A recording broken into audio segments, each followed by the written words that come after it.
Assalamualaikum warahmatullahi wabarakatuh. Kembali lagi kita akan belajar matematika bersama, di mana kali ini kita akan membahas tentang kombinasi yang merupakan materi yang sangat penting ketika kita membahas tentang materi peluang. Apa itu kombinasi? Saya berikan ilustrasi seperti ini. Misalkan terdapat 4 orang pemain sepak takraw, kemudian akan dipilih tim sepak takraw yang akan dimainkan yang terdiri dari 3 orang. Maka kita akan bisa memilih timnya yang akan dimainkan itu dengan susunan, misalkan 4 orang tadi adalah A, B, C, D. Nah, kita bisa memilihnya atau membuat timnya itu dengan susunan yang terdiri dari 3 orang seperti berikut, yakni A, A, B, C, kemudian A, C, D, kemudian kita bisa menyusunnya juga menjadi A, B, D, kemudian yang terakhir adalah B, C, D. Nah, jadi kita bisa menyusun menjadi 4 tim, yakni tim yang pertama adalah ABC, kemudian tim yang kedua adalah ACD, kemudian tim yang ketiga adalah ABD, kemudian tim yang keempat adalah BCD. Nah, ini merupakan kombinasi 3 unsur dari 4 unsur yang tersedia. Jadi kombinasi 3 orang dari 4 orang yang tersedia. Yang biasanya kita tulis seperti ini. Kombinasi dari 4 diambil 3, atau ditulis dengan 4 diambil 3, atau ada juga yang menuliskannya dengan kombinasi dari 4 diambil 3. Ada juga yang menuliskannya dengan menggunakan huruf K. Kalau ini menggunakan huruf C dari kata combination, tapi kalau menggunakan bahasa Indonesia biasanya kita menggunakan huruf K. Jadi bisa ditulis seperti ini. Kombinasi dari 4 diambil 3, atau bisa juga dengan menggunakan kombinasi 4 diambil 3, atau kadang kita bisa menggunakan kombinasi dari 4 diambil 3. Nah, jadi dari 4 orang yang tersedia, kemudian diambil 3, disusun 3 orang, maka kita menghasilkan 4 tim. Yang penulisannya dituliskan seperti ini, atau menggunakan huruf K. Baik, kalau begitu apa itu kombinasi? Nah, kombinasi itu merupakan susunan dari seluruh anggota atau sebagian anggota suatu himpunan tanpa memperhatikan urutan.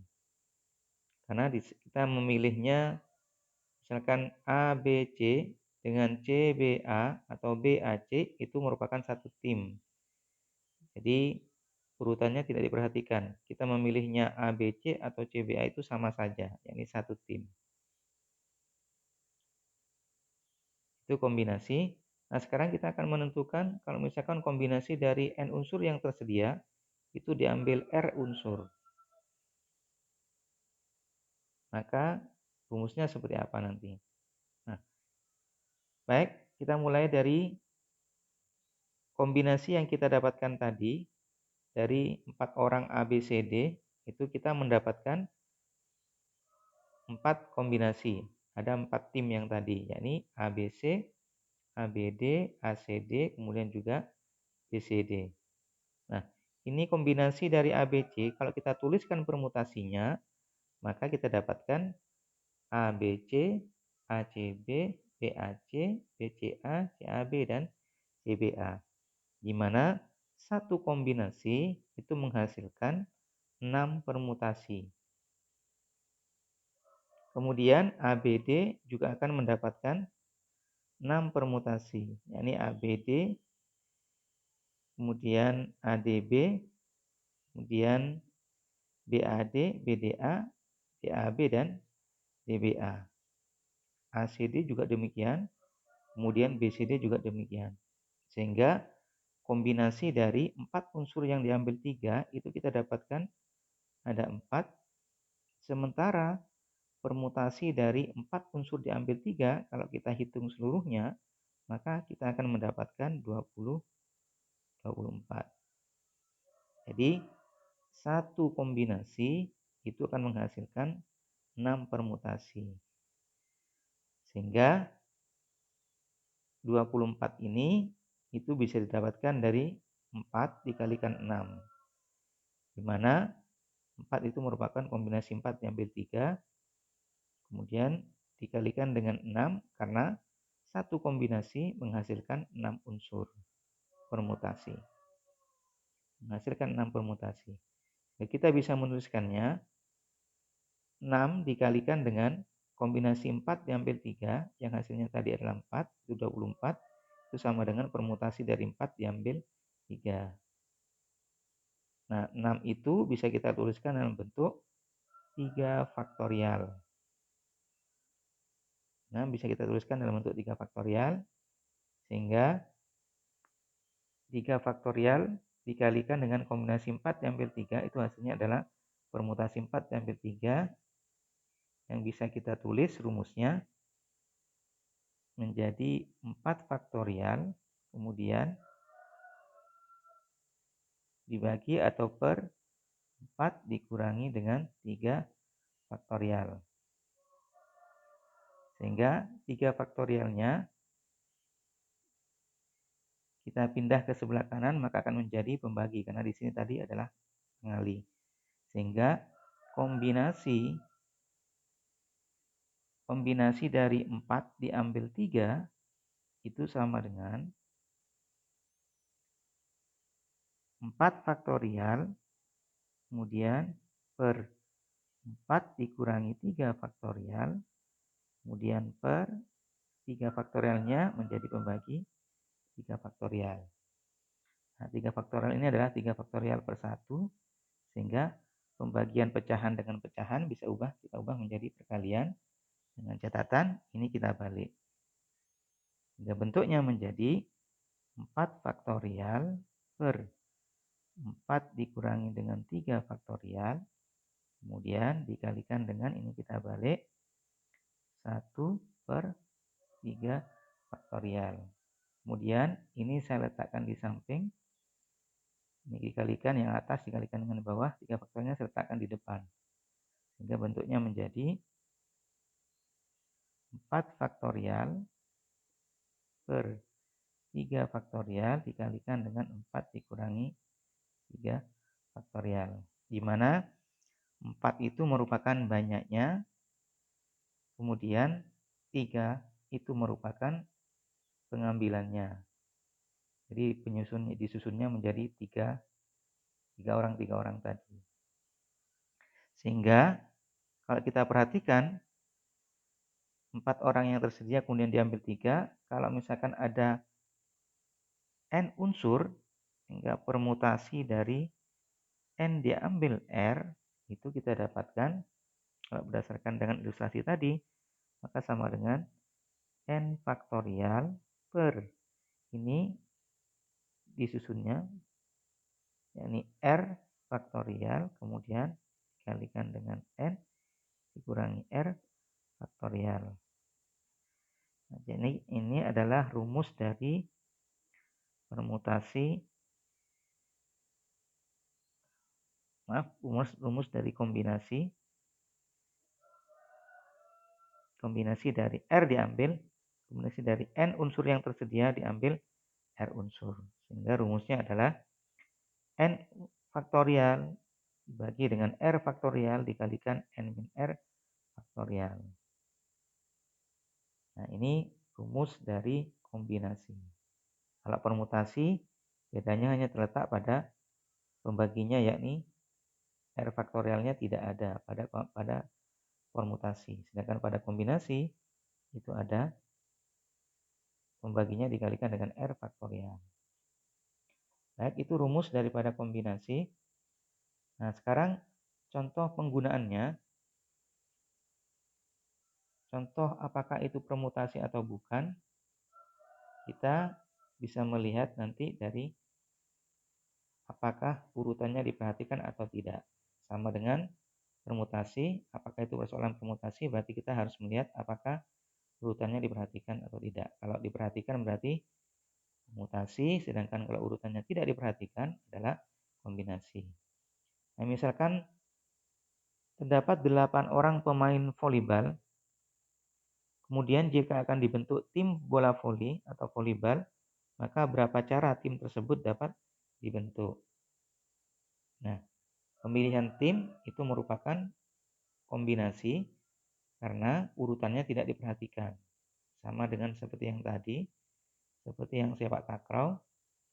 Jadi pemilihan tim sepak takraw yang terdiri dari 3 orang dari 4 orang yang tersedia, kita bisa memilihnya ada 4 tim. Karena ABC itu sama dengan BAC, sama dengan BCA, dan seterusnya. Berarti ini juga permasalahan kombinasi.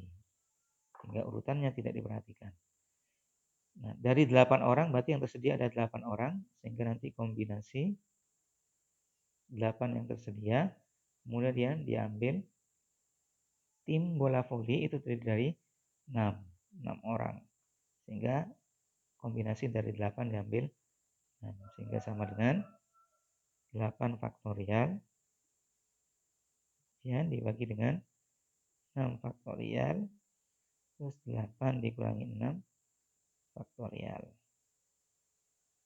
Sehingga kita dapatkan sama dengan 8 faktorial kemudian dibagi dengan 6 faktorial, 8 dikurangi 6 adalah 2 faktorial. Sehingga kita uraikan 8 menjadi 8 kali 7 kali 6 faktorial karena di bawah ada 6 faktorial. 3 per 6 faktorial kalikan 2 faktorial adalah 2 kali 1 atau sama dengan 2. Kita sederhanakan. Kemudian 8 dibagi 2 hasilnya adalah 4. 4 kalikan 7 hasilnya adalah 28. Jadi ada 28 cara. Kemudian misalkan dalam suatu ruangan itu terdapat 10 orang. Mereka akan saling berjabat tangan 1 kali. Jadi setiap orang itu dengan orang yang lain jabat tangannya 1 kali. Maka pertanyaannya adalah berapakah banyaknya jabat tangan yang terjadi? Nah, ini juga permasalahan kombinasi. Mengapa? Karena untuk berjabat tangan itu tidak ada yang lebih dahulu berjabat tangan. Urutannya tidak diperhatikan karena orang berjabat tangan itu akan terjadi jika kedua tangannya itu bersalaman. Jadi tidak ada yang pertama dan kedua tidak ada. Jika urutannya maka tidak diperhatikan. Sehingga yang tersedia ada 10 orang sehingga merupakan kombinasi 10 orang yang tersedia. Kemudian kalau berjabat tangan itu ada 2 orang. Sehingga kombinasi dari 10 diambil 2. Hasilnya 10 faktorial kemudian dibagi dengan 2 faktorial terus 10 dikurangi 2 itu sama dengan 8 faktorial. Nah, kita uraikan 10-nya menjadi 10 kali 9 kali 8 faktorial sampai 8 faktorial karena di bawah ada 8 faktorial. Sehingga 2 kali 8 faktorial itu kita sederhanakan 10 dengan 2 hasilnya 5, 5 kalikan 9 hasilnya adalah 45. Sehingga ada 45 jabat tangan yang terjadi kalau ada 10 orang dalam ruangan. Kemudian misalkan ada soal seperti ini. Seorang pedagang itu akan membeli 2 ekor sapi dan 3 ekor kambing. dari seorang petani yang memiliki 4 ekor sapi dan 5 ekor kambing. Pertanyaannya adalah, berapa cara pedagang tersebut dapat membeli hewan-hewan tersebut? Nah, di sini ada 2 jenis, yakni kambing dan sapi. Berarti kita menghitungnya satu persatu. Yang pertama, kita hitung dulu misalkan untuk yang sapi. Nah, yang sapi itu kita memilihnya juga merupakan kombinasi. Yang tersedia sapinya ada 4 ekor. Kemudian kita membelinya 2 ekor. Sehingga banyaknya cara membeli sapinya, kita bisa memilihnya dengan kombinasi dari 4 yang tersedia, kemudian diambil 2. Sehingga sama dengan 4 faktorial dibagi dengan 2 faktorial, kemudian dikalikan dengan 4 dikurangi 2, sehingga sama dengan 2 faktorial. Sehingga hasilnya adalah 4 faktorial, kita jabarkan sampai kali 3, kemudian kali 2. Kali 1 juga tidak apa-apa, tapi sama saja hasilnya. 2 faktorial adalah 2 kali 1, 2, kemudian 2 kali 1, 2. Sehingga kita sederhanakan, 4 dibagi dengan 2 kali 2 hasilnya adalah 1, 3 kali 2 hasilnya adalah 6. Nah, kemudian untuk yang kambing,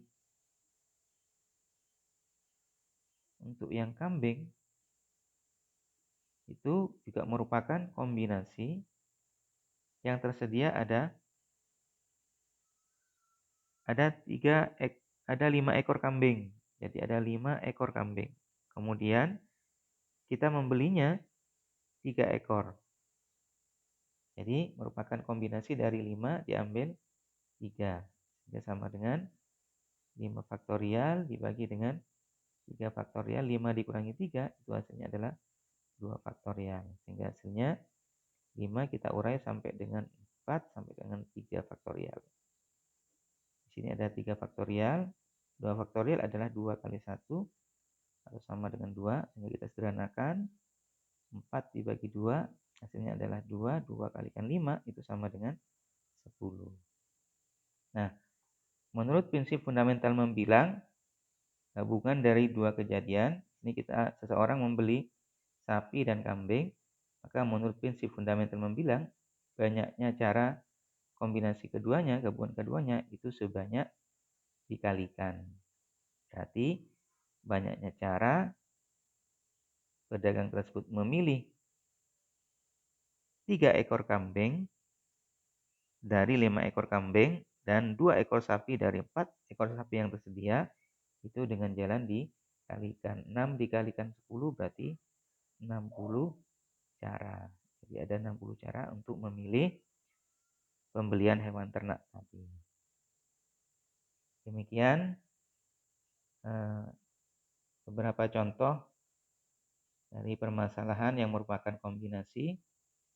Jadi kita harus melihat dulu soalnya, apakah permutasi atau kombinasi, itu dilihat dari urutannya diperhatikan atau tidak. Jadi kalau permutasi urutannya diperhatikan, kalau kombinasi urutannya tidak diperhatikan. Baik, mudah-mudahan bermanfaat. Kurang lebihnya mohon maaf. Assalamualaikum warahmatullahi wabarakatuh.